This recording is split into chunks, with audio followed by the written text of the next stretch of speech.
Peut-on tout pardonner? Doit-on tout pardonner? Avant de donner une contribution, je vous inviterai à vous abonner. Es-tu abonné?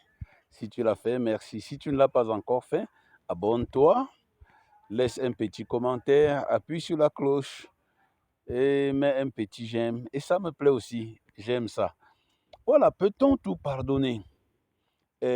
Pour y répondre, je voudrais prendre l'épisode de Joseph et de ses frères. Quand Joseph arrive en Égypte, il arrive comme un esclave, mais il a été vendu par ses frères, vendu comme esclave par ses frères. Et quand il arrive en Égypte, Dieu sait comment il tourne l'histoire et ses frères se retrouvent entre ses mains. Oh, renversement de situation.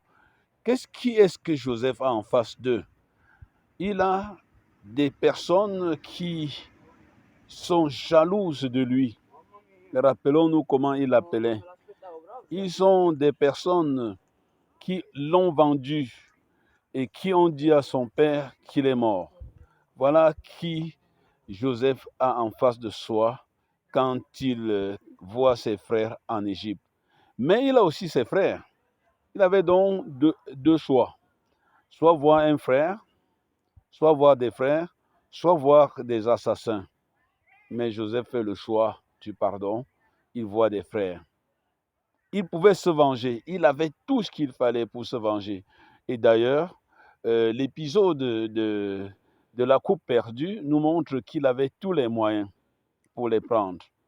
Mais qu'est-ce que Joseph choisit de faire? Il choisit de les embrasser, de pleurer avec eux.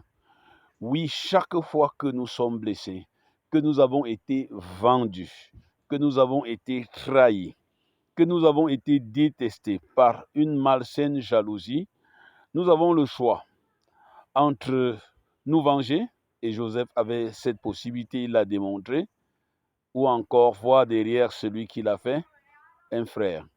Et Saint Paul dit le frère pour qui le Christ est mort.